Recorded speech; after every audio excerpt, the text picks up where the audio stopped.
Assalamualaikum dan selamat sejahtera semua. Geng-geng CSR diharapkan anda semua dalam keadaan sihat dan dikurniakan kesihatan yang berpanjangan, InsyaAllah. Kisah kali ini kita akan pergi ke Gunung Jerai. Seperti yang kita tahu, Gunung Jerai ini ada 1001 kisah misteri dia yang tersendiri. Korang kalau ada pengalaman-pengalaman dekat Gunung Jerai, komen-komen lah dekat bawah. Watak utama kali ni yang bernama Sri Ayu. Sri Ayu ni family dia ada buka satu kedai di kaki bukit Gunung Jerai tu. Maksudnya sebelum korang nak naik ke Gunung Jerai tu akan nampak kedai family Sri Ayu ni. Jom kita sambung cerita apa yang terjadi dekat Sri Ayu kali ni. Bismillahirrahmanirrahim.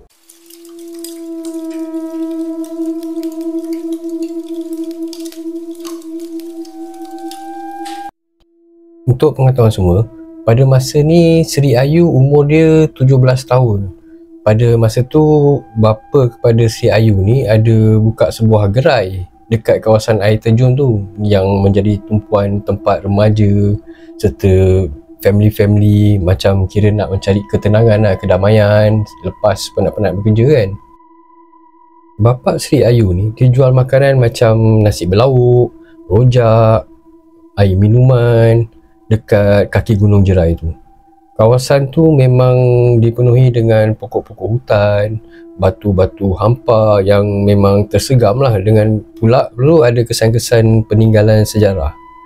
Kawasan tempat Bapak Sri Ayu ni berniaga, dia adalah satu kawasan rekreasi tau, atau lebih dikenali dengan Muzium Arkeologi Lembah Bujang atau Candi Batu Pahat, sebab terdapat peninggalan candi masa dari zaman para Meswara lagi.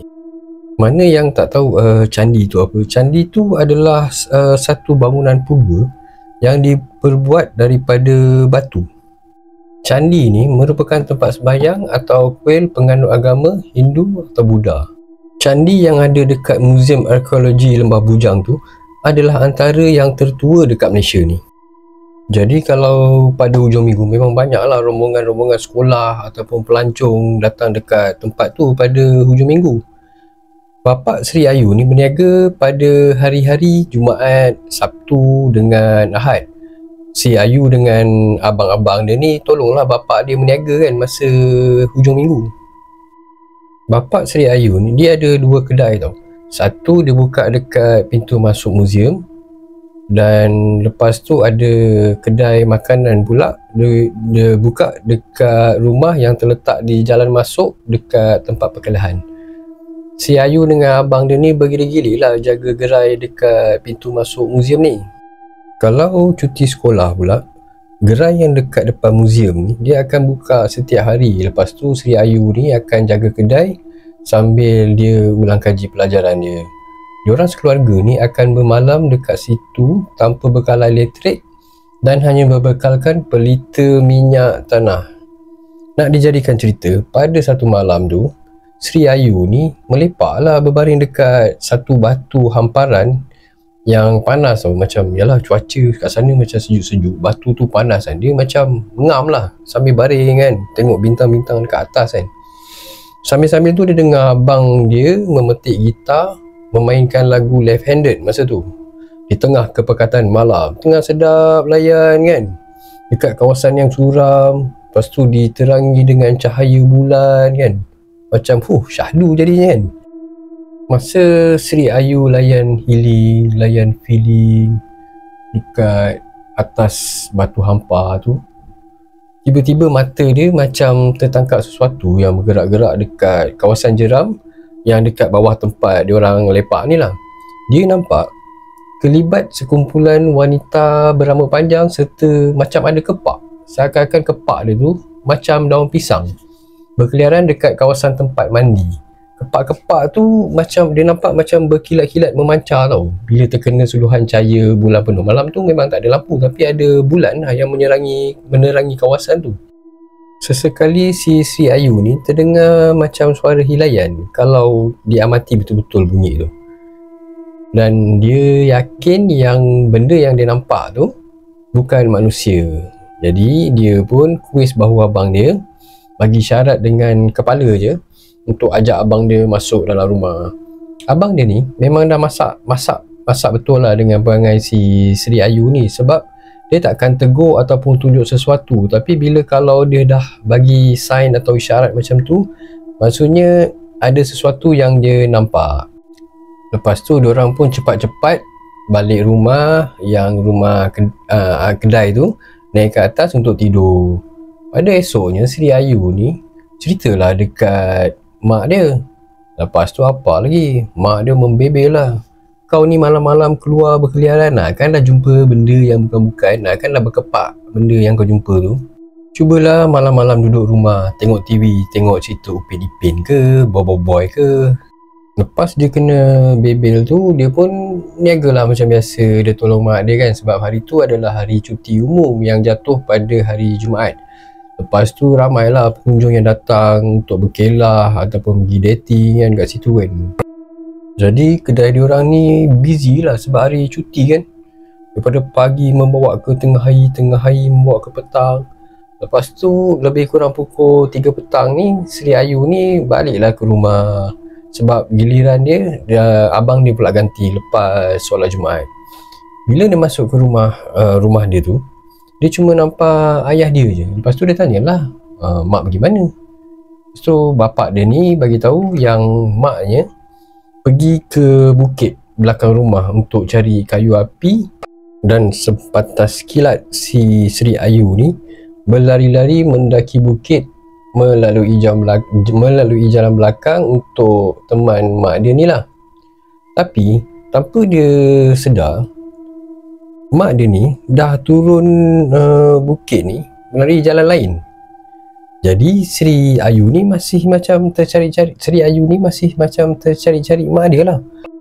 Mata dia melihat lah cari kelibat mak dia. Manalah mak aku ni, takkanlah nak main nyoh-nyoh pula petang-petang macam ni kan.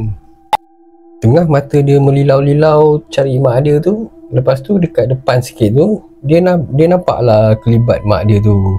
Dengan masa tu mak dia tengah pegang sebilah parang, sambil tu mak dia jalan masuk semak samun yang dekat depan dia. Sri Ayu ni pun memang diingat tu mak dia. Dia pun panggil-panggil lah mak dia kan, sambil dia kejar mak dia yang masuk ke dalam hutan tu. Lepas tu semakin si Sri Ayu ni berlari, makin laju ibu dia melangkah ke depan. Masa dia terus-menerus kejar mak dia tu, dia tak perasan dia sampai satu kawasan ni yang cukup indah bagi dia. Dia macam ada satu jalan masuk tersergang pohon-pohon yang melilit di antara satu sama lain. Dia sehingga macam nampak macam seolah-olah sebuah pintu gerbang. Lepas tu dia nampak batu hamparan putih yang bersih, tak ada apa-apa atas dia, daun pun tak ada, dengan bau bunga yang sermerbak wangi mengiringi pemandangan dia yang membuatkan si Sri Ayu ni terpukau. Lepas tu naluri ingin tahunya membuatkan kaki dia tu slow-slow melangkah perlahan-lahan menghampiri kawasan tersebut, seolah-olah menjemput dia masuk ke melalui pintu gerbang tu. Jelas kelihatan kawasan dekat depan tu seperti kawasan yang dijaga dan dipelihara dia punya kebersihannya. Tiba-tiba Sri Ayu ni dia macam tersedar tau daripada lamunan dia. Pam, macam tu. Sayup-sayup dia terdengar azan berkumandang dari jauh. Lepas tu baru dia perasan dia ada dekat dalam hutan tebal. Bila dia lihat sekeliling dia ada cuma pohon balak yang sebesar pemeluk. Cepat-cepat dia patah balik, sambil tu terkumat kamit dia baca ayat-ayat suci Al-Quran. Setelah Sri Ayu ni menyeberangi dua anak sungai, akhirnya barulah dia sampai semula dekat bukit belakang rumah dia. Bayangkan sampai seberang anak sungai, jauh dia pergi ke dalam tu. Pada masa yang sama, Sri Ayu punya mak dengan bapa ni tengah cari si Ayu ni. So bila Sri Ayu ni dia muncul dekat belakang bukit tu, mak bapak dia ni pun mengucap bersyukurlah jumpa balik si Sri Ayu ni kan. Bila dah sampai rumah tu, Sri Ayu ni terus tidur keletihan tanpalah cerita apa-apa. Dalam setengah jam bila dia sedar, barulah dia ceritakan kisah ganjil yang dia lalui tu. Lepas tu barulah dia terasa sakit bila dia lihat seluar jeans yang dia pakai tu koyak dengan kakinya tu dipenuhi dengan duri-duri tajam. Sri Ayu ni dia demam tau sebab terlalu terkejut. Bila keadaan Sri Ayu ni dia dah pulih sikit kan, lepas tu mak dia ni pun bagi tahu bahawa kawasan yang Sri Ayu nampak ni adalah perkampungan orang Bunian, yang kalau Sri Ayu ni masuk dalam kawasan tu, maka Sri Ayu ni telah terpisah dari alam dunia dan memasuki alam bunian.